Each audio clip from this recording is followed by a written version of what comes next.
Alright. What's happening, everybody? So, today, I'm getting a lot of questions. Hey, I want to be a PJ, but I don't know. I'm thinking about CCT, I'm thinking about SF, thinking about Rangers. So, how do I choose what to do? How do I know which one is going to be the right one for me? Because I heard, PJs aren't going to be getting as much action. CCT guys are getting bronze stars. SF guys are always in the middle of the fight, doing all that kind of stuff. So, how do you choose? So we'll talk about it. You guys let me know what you think in the comments, other experiences. If you guys are currently doing one of those jobs that I'm talking about, lend your experience. I'm going to be speaking strictly from my experience with those guys and the way that I've seen them work, the way that I've seen PJ's CCT work. So let's go ahead and get this thing started. Check it out, subscribe, like it, and we'll get going.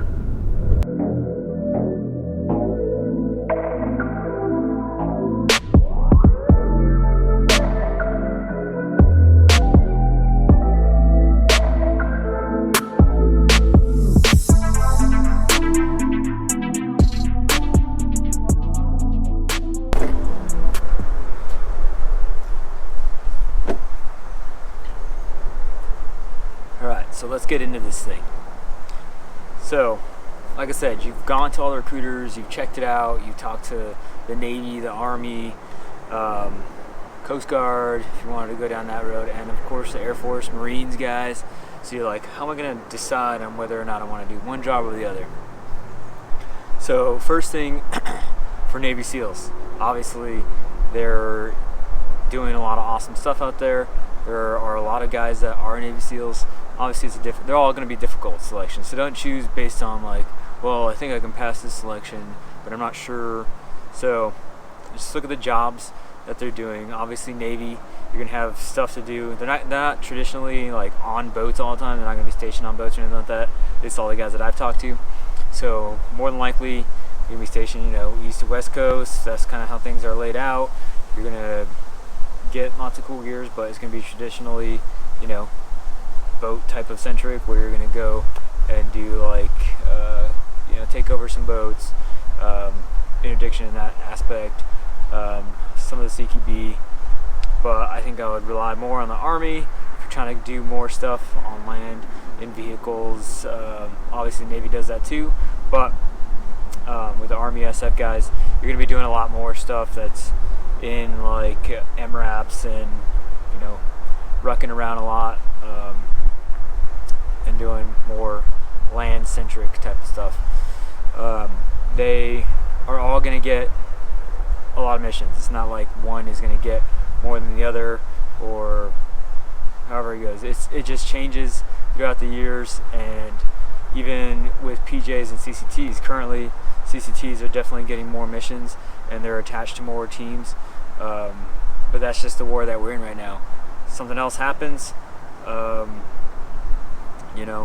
PJs are going to go back up to do more stuff. And there's a lot of stuff on the horizon that they're trying to filter into PJs and make as part of our core curriculum. That's really going to expand a lot of the stuff that they do. So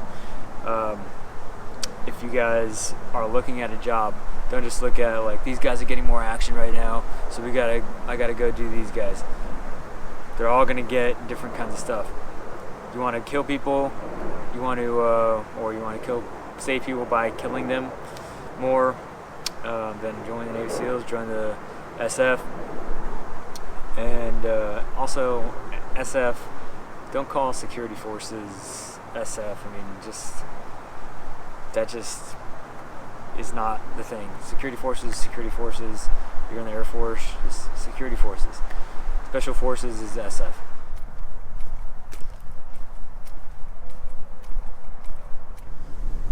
Also, some other things as far as specialties that you're going to get, special courses and assignments that you're going to get. So if you're going to go Marines, a lot of times you're not going to get airborne and all that kind of stuff. You will get dive if you're a recon type of guy. Rangers, you'll probably get airborne and halo and dive and stuff. They don't really do too much of that. Obviously there are a couple guys that do have that, but for the most part you're not going to get that stuff. And then as far as special forces, you guys know that you have to be in the Army for a certain amount of time before you can apply to special forces. So you have to be, infantry or whatever, before you can actually go and do that job. So another thing to consider. And then additionally, not all the special forces get halo and dive. They're going to get airborne for the most part, but not all of them are going to get halo and dive. So another thing, SEALs, obviously you're going to get dive qualified, you're going to get jump qualified, and airborne is just something that you have to do before you get halo qualified. So that's going to be a thing for sure. And then you have the option in there to go and specialize into other type of specialties for the SEALs. PJs, CCT, you're always going to get airborne, halo, and dive qualified. That's just part of the curriculum and the way that we have our guys progress up. So it's definitely going to be in your tool bag whenever you graduate. And then with PJs, you're going to get that paramedic certification on top of being on all those schools. And then with CCT, you'll get the air traffic controller certification, and then JTAC certification later on down the road. But that's not mandatory for you right now.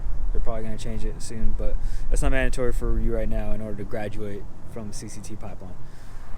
Right, so some other stuff you got to consider whenever you're trying to choose these jobs is, what are you going to end up actually doing whenever you start doing the job?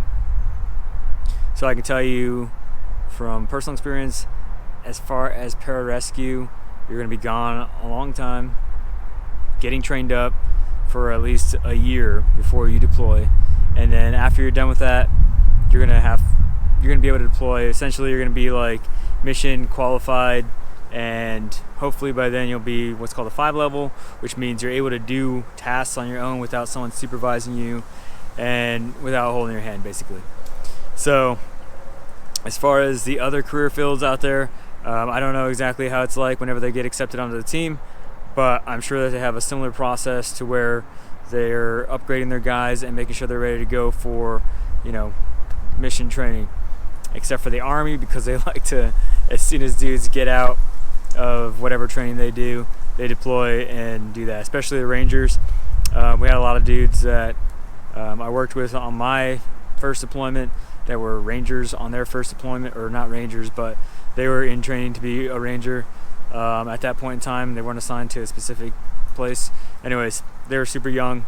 They had just finished. They'd been in the military like less than a year, and they were downrange with us. So there are opportunities if you wanted to get out there quicker. Pararescue, it's going to take you probably 3 years or so at least until you deploy. That's just straight up facts from the time that you enter basic training to the time that you go into, or you're actually operational and able to deploy. So that is another factor that you might want to consider. And then as far as, like I said, difficulty of selection and getting picked up, we know that there are thousands and thousands of SEALs, Green Berets, Rangers, and hundreds of CCTs and PJs. So it's not because it's the most difficult or whatever. It depends on who you are and what kind of stuff you're good at. Like, you can say whatever one is the most difficult. Doesn't matter. They're all difficult. Nobody needs to hold the title or whatever. They're all difficult. Believe in the job. Believe in the things that you are going to be doing in the job. That's why I chose Pararescue. Told you guys a couple times, I wanted to save lives and I wanted to help people no matter what the cost. I always know that I'm going to be sent out there to go help people and do whatever I got to do. If you're one of those dudes that wants to do something else, you want to see stuff get blown up, you want to go do that, that's perfectly fine. There's a role that everyone plays in the battle. Like, I'm not trying to tell you guys this is how you have to live your life, or no one's more righteous than that anybody else or anything like that. Blowing people up, killing the enemy helps us save Americans. Going out there and capturing dudes, going out there saving hostages, those are all big parts of the mission and things that we couldn't do without. So if you want to do that kind of stuff, then go do it. I'm here to just help you guys and instill that mentality. Make sure that you guys know a little bit about whatever you're about to step into. And of course, in the comments, if you have any, go ahead and post them up here, and I'm going to answer as many as I could possibly answer. If you guys are SF or Rangers or SEALs, go ahead and answer the questions too. I want everyone to know about your career field as well as the career field that I've been a part of. That way everyone can make informed decisions, and we can have dudes that are correct for the career field that they're trying to get into. So yeah. So what I would say is make sure you're doing all the research that you possibly can. Reaching out to dudes is fine or whatever. I don't think anyone is going to have too much of a problem. But if you're going to ask a question to anybody who's been in the career field, and it's something that you can Google, such as, I don't know, what kind of qualifications a SEAL gets, what kind of qualifications does a pararescueman get. You can look that stuff up pretty easily, as well as what the pipeline is, except for pararescue right now and CCT, because they're still trying to figure that stuff out.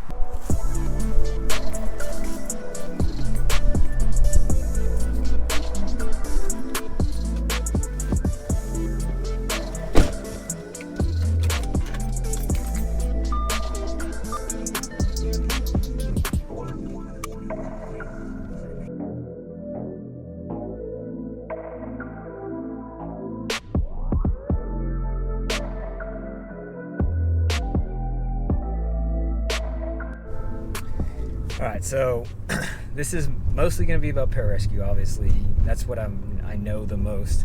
I've been deployed with the other guys, but I can't say the inner workings completely of what the pipeline looks like and all that stuff. So as far as pararescue, let's talk about getting paid. Because I know that you guys aren't. Hopefully, you're not doing this to get paid, because you're not going to be getting paid a ton of money, but you will get some extra benefits that the rest of the guys in the normal Air Force or the other part of the Air Force, whatever you want to call it, the big blue, they're not going to get. So you're going to get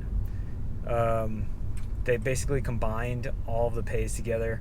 Once you graduate, you're going to get $725, and that's going to be worth of combined dive pay, special duty pay, your jump pay, and your flight pay all together. And that actually helps out a lot. You'll figure it out why whenever you actually get onto the teams. But yeah, so you're going to get all those extra pays, which is a pretty big upgrade. And then on top of that, you're always going to be TDY, which, if you don't know, you're collecting per diem whenever you're TDY, depending on whatever place you go to. And per diem just means per day in Latin. So that means each day you're getting a certain amount for a hotel, for your food, and obviously you're going to spend that money. But if you're frugal and you just go out and eat peanut butter and jelly sandwiches or ramen noodles every day, then you can keep whatever money ends up being left over. So in addition to that stuff, if you're deployed, you're going to be getting hazardous duty pay, and and then some of the family separation pay. If you guys have family at all, if you're married, kids, whatever you have, you're going to be getting family separation pay. On top of that, the entire time you're deployed, you can use the savings deposit program on top of that. So if you're smart enough with your money, you can definitely save up a lot of money on top of the bonuses that you're going to get.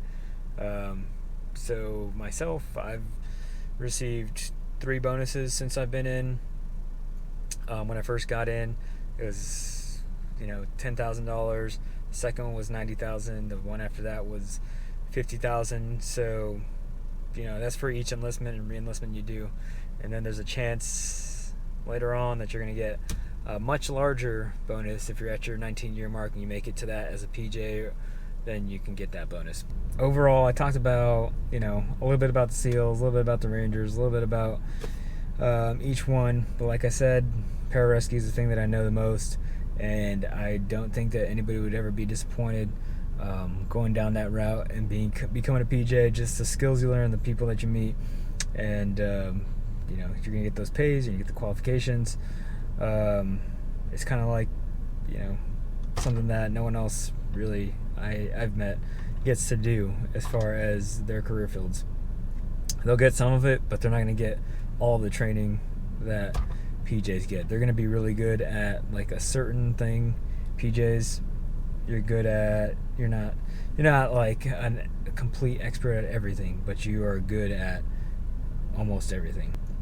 And just keep that kind of stuff in mind. And as far as stuff that you're going to do on the outside after you're done with this, after you're done with whatever career field, it's pretty difficult to say like whatever you want to do. Really, what you're leaving with after doing a job like this is the motivation and the attitude to think outside the box and then pursue whatever goal that you want to do. So, like I said, they're all awesome dudes, and I am not going to sit here and trash talk anybody at all, so I hope that's not what you're expecting. But I definitely appreciate all those people that have joined whatever you want to do. I'll be here to answer questions as much as I can possibly do. And if you want to come on here and talk about any of your career fields, I'll be more than willing to talk about that stuff and spread the word about that, because I think just doing these type of jobs is going to make anybody a better person and make you set up better for your future, not just pararescue, but every other branch. So, like I said, if you guys like these kind of videos, make sure you like, subscribe, and then share with your friends. I'll be back. You guys let me know if you want to know anything else, and we'll do this again next time.